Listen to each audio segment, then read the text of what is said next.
It's the end of year awards. We discuss best young player of the year, the best player of the year, the biggest upset of the year. We discuss and pay tribute to those who have left us. We also discuss the best club teams, best national anthems, the best moments of 2021. I can't do this alone. This is an award show. We needed Heath Pierce, Jimmy Conrad, James Bench. It is the Que Golazo end of year awards, and it begins right now.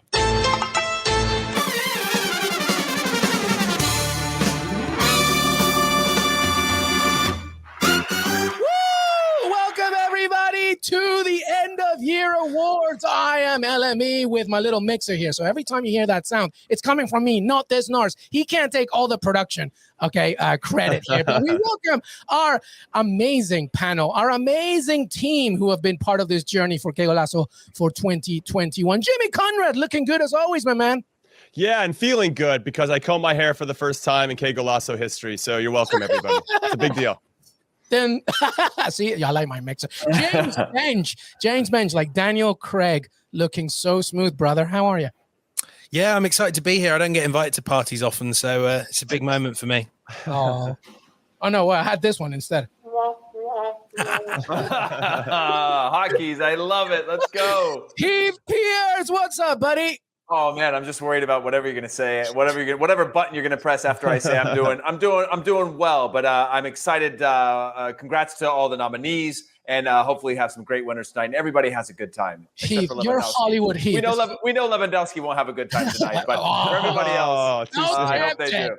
That's so mean. Listen, you're Hollywood Heath. I've got one for you. Cinderella Heath. Yeah. Welcome everybody to our end of year awards 2021. James, Ben, Jimmy Conrad, Heath Pierce, and today we will discuss all those awards, and basically all the boys are going to give us a nomination. We'll do a winner and we will salute. Or if you are angry about it, go on Que Golazo Pod on Twitter, youtube.com/Que Golazo, and tell us your grievances and tell us why you disagree, because I'm sure 1,000% that you will disagree. But before we move on, just want to thank you all for being part of the family. More than 6,000 subscribers on YouTube. We are verified on Twitter. That's right, damn it. We are verified, and it's all thanks to you. So thank you. All right, let's begin, everybody, with the awards.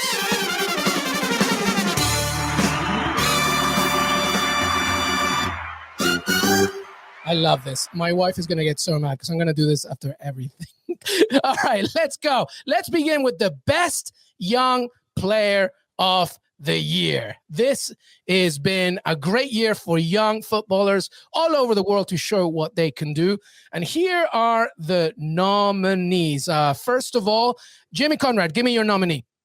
I'm going with Pedri just because of what he's accomplished in a short period of time at the age of now he's 18, but joined Barcelona in 2020 from Las Palmas and just really blew up and took the world by storm. So I think he's the easy winner, but he's my nominee as well. I love it. For me, Mason Mount, I could have picked any one of 100 English players, the best group of young players in the world, possibly that the world has ever seen. Mason Mount, the key man for the champions of Europe, the key man for England, now scoring goals and providing assists for fun. Thomas Tuchel loves him. Frank Lampard loves him. Gareth Southgate loves him. The consummate team player. He is going to be winning best player in the world pretty soon. Wow. Is this whole show going to be like this with this type of English bias of everything just being... Well, give us what you got, Heath. All right. I'm going with Erling Haaland. Obviously, no need to really describe what he's done. I feel like maybe we've lost a little touch with him with his injuries late in the year, but still think he's very deserving of just what he's done so far as well as what he's going to do. So he is my nominee. Erling Haaland, hold on. Erling Haaland is a grown-ass man. We're talking about the young player of the year. I mean, how young do we need to be then, Jimmy? I don't know. Well, compared to all of us, he's very young, right? That's fair. He's 21. He's included in this. He's included in this because my nomination is Vinicius Jr. and he's 21. So there you go. But there can only be one winner, and the winner is... Oh, no, that's the wrong one. Not you. Pedri! Jimmy, your nomination wins. Jimmy, a few words for Pedri. Why? Tell me about him. Are you happy? Well, Yes, of course I'm happy. I think he deserved it. He logged so many minutes. I think he played more games than anybody in the history of the world for a calendar year, or at least from the beginning of one season to the next. He played the Euros. He was a young player of the tournament during the Euros. He then went on to play the Olympics and helped Spain get to the final. They ended up losing to Brazil. But he's the first young player and he won the Ballon d'Or for Young Player of the Year. And that's the first time a Barcelona player has done that since 2005 with a player named Leo Messi. So I think the future is very bright for Pedri, assuming he can stay healthy, because now he's hurt because he logged so many minutes. But we wish him the best. What a season. Well done, Pedri. I'm sure you were waiting for this award more than anything. So well done, Pedri. All right, let's move on here and let's go to a big one here, everybody. The best player of the year. And this is obviously filled with so much talent, but the boys here are going to give their 2 cents. Heath Pierce, let's begin with you. Who is your nominee for the best male player of the year? I don't know. This one hurt me, but I just went with Mo Salah because he excites me. He makes the game fun. I like the way he smiles, and he also delivers on the field. So he is my nominee for obvious reasons. Goal scoring machine. Again, another guy that's hurt me really late in the year, and his potential to win because he's just not scoring at the rate that he was before, but he is my nominee. I mean, the best male player of the year this year is the same as it's been for the last 10, 15 years. It's Leo Messi, guys. Don't overthink this. You know, he's not English. He's the only reason he's not scoring in Liga is he doesn't want to sully his record with that Farmers League of a competition. Still lighting it up on the big stages. Look at what he did. Look at the Barcelona team now and look at what they were like with Leo Messi. Still the best player in the world. Still the one player that we'd all want to see, and the Ballon d'Or winner as well. It's got to be Messi. Come on. Robert Lewandowski, 54 games, 64 goals, 9 assists. Leo Messi in 56 games, 41 goals and 17 assists. Bundesliga DFL Super Cup winner, broke the single season record for Bundesliga goals in a season, breaking Gerd Muller's record. I also beat Gerd Muller's record for most goals in a calendar year in the Bundesliga. The guy is absolutely cruising. He got robbed at the Ballon d'Or, by the way, James Benj. And I think this is another easy winner for me, Robert Lewandowski. Show me the money, everybody. Let's do it. Jimmy, I agree with you. I am also going with Lewandowski, but I don't make the vote. The vote comes from a secret Wizard of Oz like kind of character, and I won't tell you who it is. But the winner is, everybody, Mohamed Salah. Well, Jimmy's ready to leave. Jimmy is ready to leave. James Bench, Mohamed Salah wins. What do you think? Well, I mean, because he's a phenomenon. He's doing it in the best league in the world, scoring goal of the month winners left, right, and centre. Always delivering for Liverpool. Carried them at the end of last season, and now maybe has made them the best team in Europe in the second half of the season. They're phenomenal with him, and yeah, he's amazing. Heath, you voted for him. Are you happy? I'll let you have 2 words.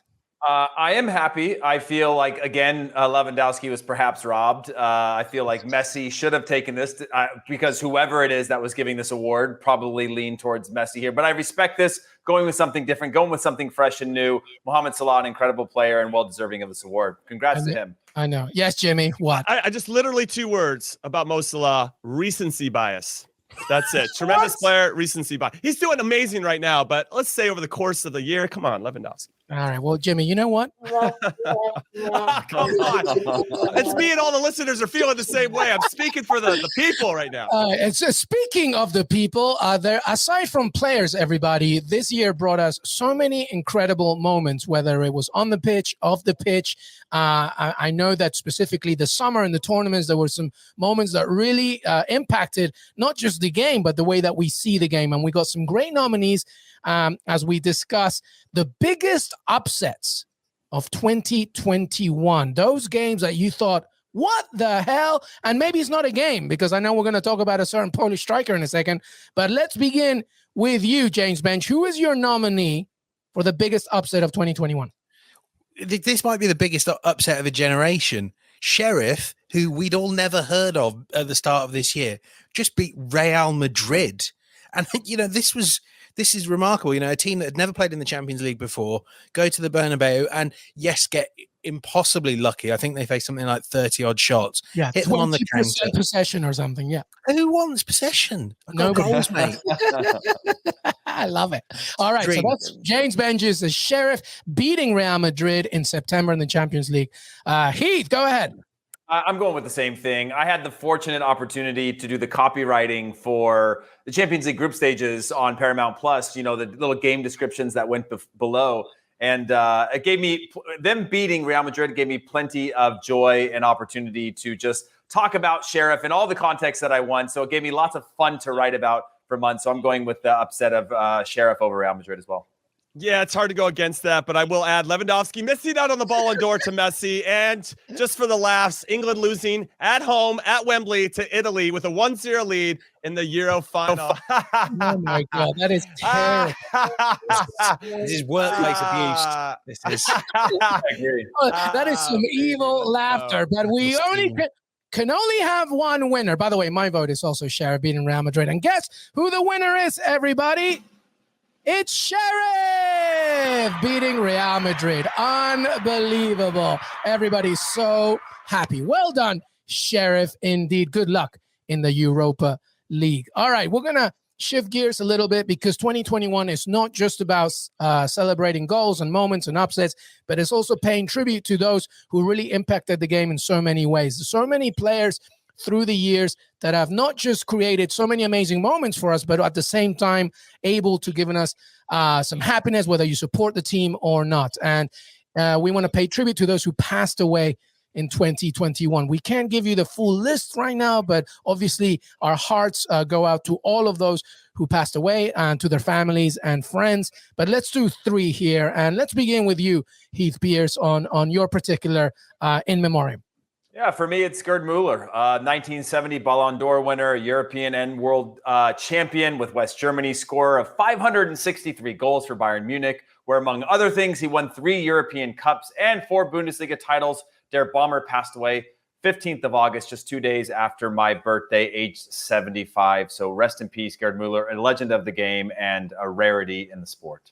Yeah, I want to bring up Paul Mariner. Rest in peace to him and all the best to his family during what I'm sure is still a difficult time, especially over the holidays. The former Arsenal and England striker who became a beloved figure at New England Revolution, where he started as an assistant coach in 2004 under Stevie Nicol, helping the team reach 3 straight MLS Cup finals. He returned to the club in 2014 as a color commentator, calling games alongside Brad Feldman for 6 years. And as I mentioned, he lost his battle to brain cancer back in July. I just have a short story about him. Him and Stevie Nicol were the all-star coaches back in 2007. The game was in Canada against West Ham. And on that team was their own captain from the Revolution, Shalry Joseph, David Beckham, Cuauhtemoc Blanco, Juan Pablo Angel, all these guys, Pablo Mascherano, just littered with stars. I was on the team as well, and they gave me the opportunity to be captain. And it was honestly one of the biggest honors of my career because the whole team was filled with captains. Landon Donovan was on there as well, Frankie Hayduk. And I was so grateful to them for giving me that honor. I look back on that very fondly, and I really appreciate Paul Mariner and his sense of humor, and he's going to be greatly missed. And I've missed him ever since. What a great story. Thank you, Jimmy. Mm-hmm. Yeah, just to follow on from that as well, one that I know means an awful lot to people here in England, but around the world, Jimmy Greaves, one of the greatest to ever play the game in this country, a legend everywhere, but particularly like at Tottenham and Chelsea, the highest scorer in the history of English football with 357 league goals, also part of the 1966 World Cup winning team, maybe should have played in that final. One of the greats, really beloved, and one of the nicest people you'll meet. An excellent broadcaster in his years after playing football as well. You know, really, for a lot of people, they will remember him as much for his work with Ian St. John as for his exploits on the pitch. He died on 19th of September, aged 81, and I think it really spoke to the esteem he's held in English football, that everyone, every ground across the country was united in mourning and also paying tribute to one of the greatest to ever play the game. Well said, my friend, and well said to Jimmy and Heath, and we pay tribute to all of you. And to those who passed in 2021, our thoughts go with you. We're going to take a break. When we come back, we got more awards, including the best national team, the best club team, the biggest moment of 2021, and my personal favorite, the best Que Golazo moment of 2021. Que Golazo end of year awards. We'll be right back.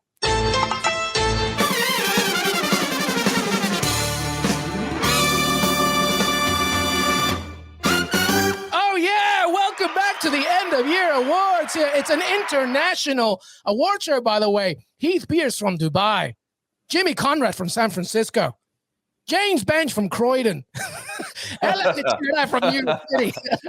I'll take the living Welcome, everybody, to the end of year awards 2021. Absolutely. We got a few more awards to give, and we continue with the best club team. So let's go first with James Bench. Who is your club of 2021? I don't care that all they've done is won the Eredivisie and go unbeaten in the Champions League group stage. It's Ajax, man. I turn on the TV to watch loads of goals being scored by cool football players.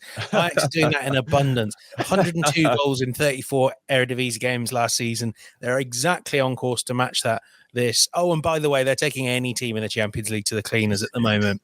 So, yeah, it's them. All right. Well, that's a good one. Heath Pierce, what do you think? I'm going with Ajax as well. It was always my dream to play at this club. They were always a club that they never responded to my emails, by the way, when I tried to play there. Apparently, that's not how you do it. I never learned that during my career. Clearly, the Dutch don't do that, but the Dutch are like, we don't do emails here. Yeah, just the clarity, pixelations of some of my highlight reels and things like that didn't work to my favor, but just an incredible team. And again, a breath of fresh air in the way that they play, the style that they play. So many of us from my generation don't remember some of the early days or only have little glimpses of the early days of what Ajax were capable of. And to see them come back and be a legitimate contender, not just in the Eredivisie, but also in the Champions League is just, warms my heart. So they're my nomination. Wow, Ajax from both of you is a bit of a surprise. Obviously, I think Chelsea is a maybe an obvious answer given what they did in the Champions League or under Tuchel in a short period of time. But I'm going with a little bit of an outsider. I'm going with Granada, actually. Whoa! Yes, Granada, who have the 13th biggest budget in La Liga, got to the Europa League quarterfinals last season after getting promoted from the second division in Spain in 2019 to the top division. They finished in 7th to qualify for the Europa League. And they did the business. They knocked out Napoli in the round of 32 and then Molde in the round of 16 to face Manchester United in the quarterfinals. What a run. Their first ever time in Europe. And I just can't give enough praise to Diego Martinez for getting his team to play over and above what they were capable of. And again, with barely no budget. I mean, I feel like Real Madrid's budget is 10 times the amount that Granada has to spend. So it was really impressive. And I just wanted to give them some love. Can I just point out real quick, Luis, that Jimmy said Granada, and I thought he meant the country because he mentioned Shalri Joseph earlier in the episode, and now he mentioned Granada. I thought this was there was something that I didn't know about, so I just feel like the submission was a little confusing, just so you know. No, fair enough. But Granada is in there indeed. 2 votes for Ajax, 1 from Granada. You cannot disregard Manchester City. That's my vote. What a team. What a year for them. They just keep winning and winning. I believe that their massive victory, well, massive in terms of record, not because it was the opponent, but their win against, to Newcastle United meant that it was their 34th of 2021, the 34th away win, which eclipses the 33 that Liverpool did, by the way, under the great Bob Paisley back in 1982. But that's not the winner. None of us win. You know who the winner is? It is Chelsea. Chelsea win the award for best team. Do you know all the answers? Are you the one behind all this? I'm just the I don't see you opening any envelopes in front of us right now. There is no transparency, by the way. Yeah, I just want to point that out.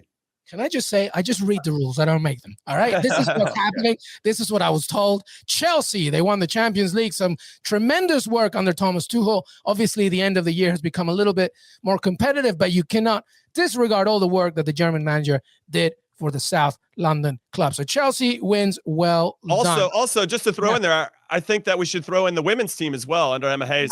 They've had a ton of success.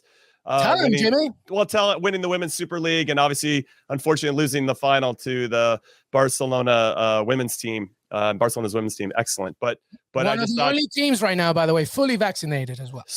So yes, all that. Chelsea, I think both the men and the women, when you combine all of that, I think they're deserved winners for being the club of the year. I love it. All right, let's move on here. This is a good one. Best national team, everybody. A country of 2021 that you think deserves the nod for the best of the year. Heath Pierce, because you are in the area where the World Cup will be hosted in 2022. Let's go with you, buddy.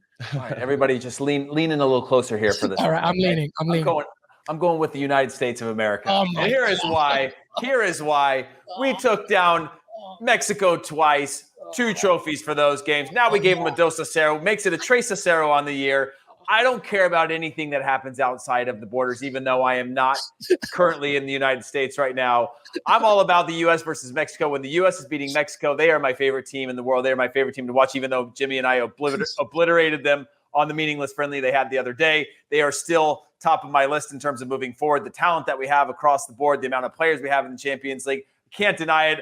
Okay, you probably could deny it based on certain results and the way that we play in qualifying, but that's not what I'm about. This is a propaganda machine, and I'm using it. I'm using my time wisely to push this narrative forward. U.S. is my nominee. Okay, I'm not going to double down on that as much as I want to. I do want to give a shout out to Denmark. I thought they handled the Christian Eriksen situation with like total class and especially being in the moment. And as shocking as that was, seeing that one of their teammates, fall on the ground and not really know what's happening, for them to make some really tough decisions and move forward. And after that happened, still having success at World Cup qualifying, I think really speaks to the quality of that team and how they handled some very, very unique and scary situations. And I just want to give a shout out, actually, with regard to their qualifying.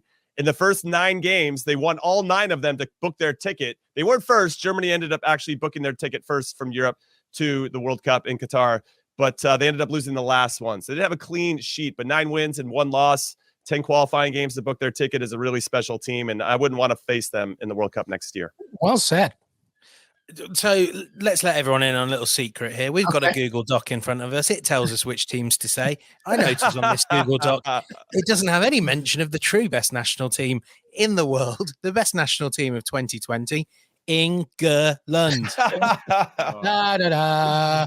You said 2020.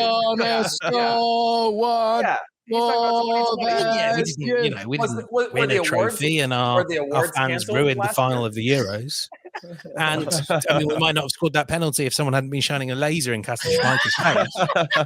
The Scotland game was bad. I just want to add something so we don't get fired here. Yes, we do have a Google Doc, but we gave our answers before. It's not like we're reading this isn't like Evan Almighty where Steve Carell's reading whatever it is of the screen. We all have our choices. So England's your choice, James, man. It is my choice. It's the heart wants what it wants. Well, that's like Heath Pearson as well with his LMB, what are you going with? Because I know as a Peruvian, it's going to be hard for you to say Argentina, and Italy feels like an obvious choice. Mind, I don't know. What are you going to say? You read my mind. It's very difficult for me to say this as a Peruvian, but it has to be Argentina.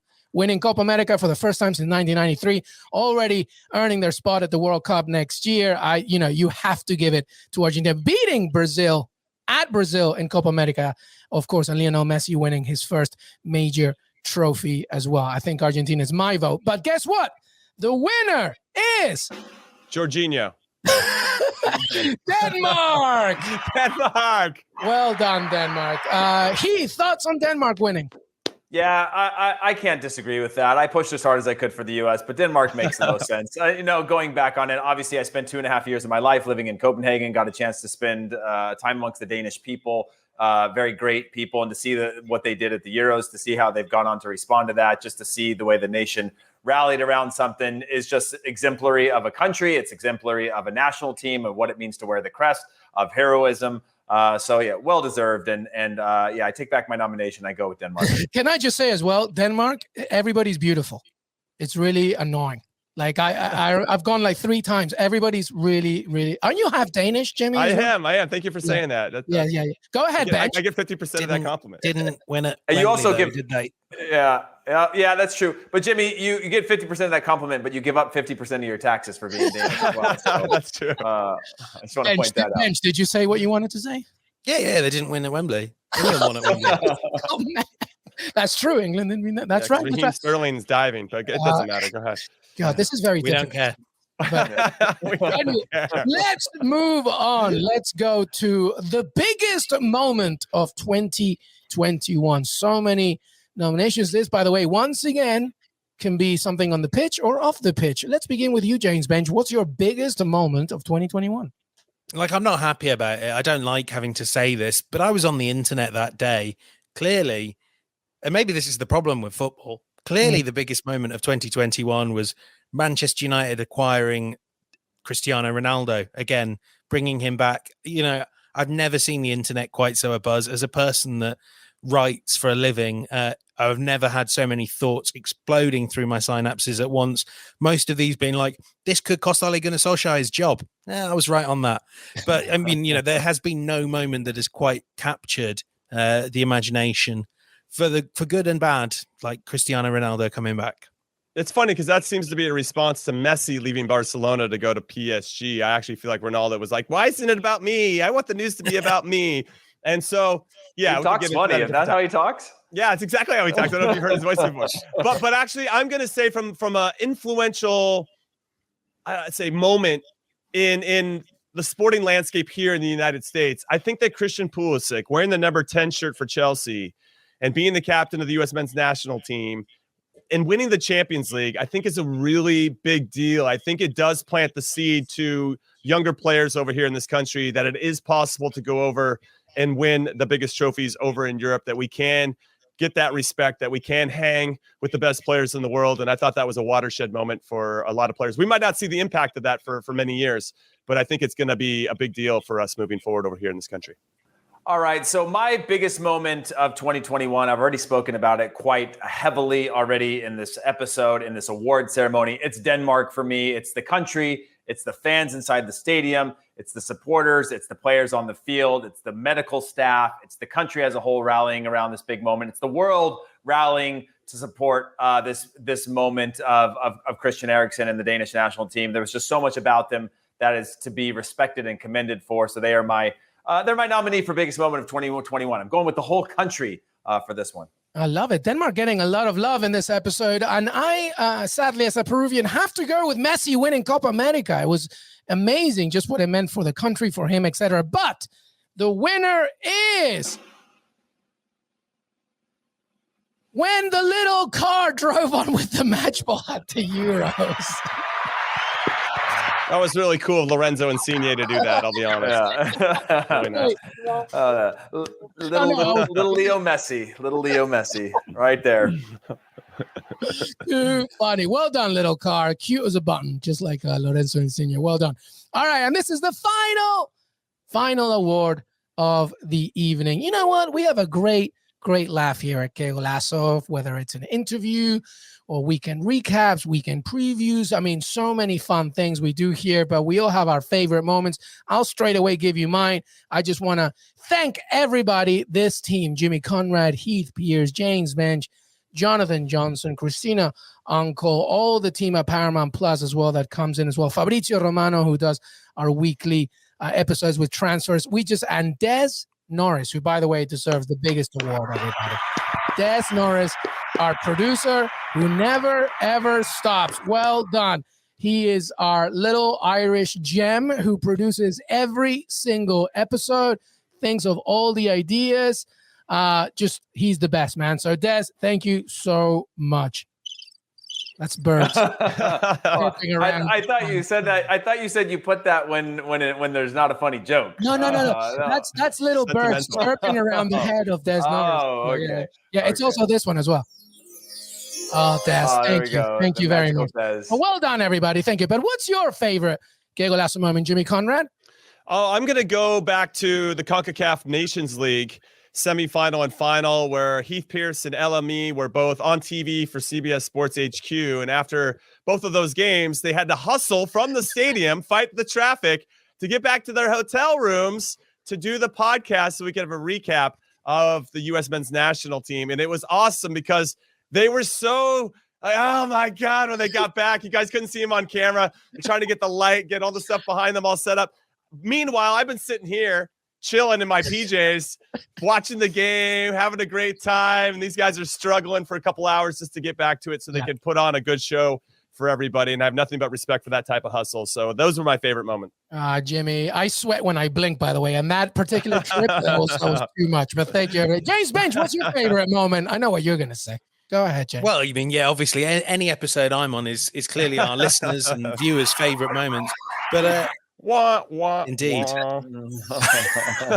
I should also point out, I thought what was amazing was our Champions League preview episode, which actually I wasn't on, but you might have heard a lot of voices that we spoke to. And I mean, when we talk about credit to Des, the way he and Luis and the team pulled together these sort of interviews we had with Pep Guardiola, Thomas Tuchel, Christian Pulisic, just, some some guys we've kind of found on the street, really. That's The way that melded together, I thought was really, really special. And I mean, to give you an example of how this is all being put together, that morning that the guys were taping the show, I'd gone down to Chelsea's training ground to interview Tuchel, Pulisic, Havertz, all those guys. Was doing it all off my iPhone with a podcast mic jammed at the feet of some of the world's richest men, going, I know what I'm doing, guys, don't worry. Messaging Des going, I know your pod's going out in 2 hours, but can you try and squeeze all this in? So an amazing work, a bit of ingenuity from everyone there to make that happen. I love it. I love it. I love it. Heath?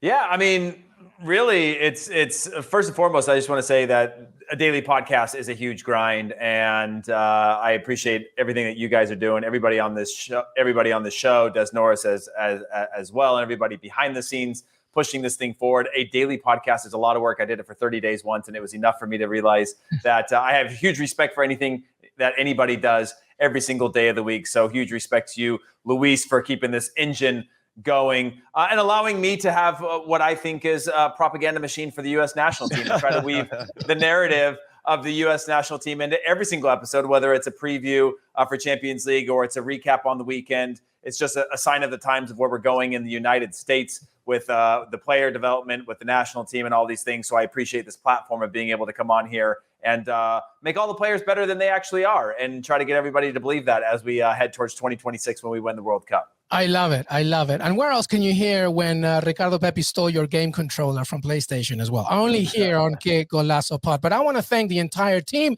And most importantly, the winner is you, the Que Golazo audience. Thank you so much for being part of our family. Thank you so much for helping us reach more than 6,000 subscribers on YouTube. Thank you for following us on Twitter, Apple Podcasts, Spotify, everywhere. We can't do this without you. You are what keeps this engine going. So thank you so much. Muchísimas gracias. We are going to wrap it up now. The end of year awards is done. So final thoughts from all the boys. Jimmy, go with you first. Yeah, I just want to echo the sentiments that you put out there. Shout out to Des Norris, Lisa Roman before that, who had the reins from the production side of things. And of course, everybody that's been listening. As you know, this not only is it considered work, I'm putting air quotes up for everybody that can't see me, but it's a passion. And we're so enthusiastic. And so to get that feedback from everybody in the audience that's listening and to have you be part of the community is a really special thing for all of us. And so I can't thank everybody enough. And congratulations on your award. You deserve it. Oh, I wouldn't want to be the guy that follows Jimmy. Here's to 2022, everyone. I think this has been a really special year for Que Golazo, our first full year, and look forward to seeing what comes. Should be quite a fun one, ending it with a World Cup just before Christmas. 100%. Heath. Yeah, I mean, it's just been a fun ride, and we appreciate everybody and the two-way dialogue that we get to have on this platform. Everyone tuning in from all over the world, whether it's on a live show, listening to an audio format. We're building an amazing community that I'm excited to continue to be part of if Luis will have me. Absolutely, my man. And thank you, everybody, so much. This is just one final message to you. Oh, no, wrong one. I'm sorry. Yeah, Que Golazo's done. And then we have the sad one. We're never coming back. But this has been Que Golazo 2021 End of Year Awards. Don't forget, by the way, we have got plenty more USMNT hours specials. We got so much as well in terms of previews and recaps. This show keeps on rolling, including transfer specials and so much more. There is much more to come from Que Golazo in 2022. Thank you so much. Make sure to follow us on Twitter, Que Golazo Pod, Apple Podcasts, Spotify. Leave a rating and review. We will see you next time. Enjoy the holidays. And here's to 2022. All right.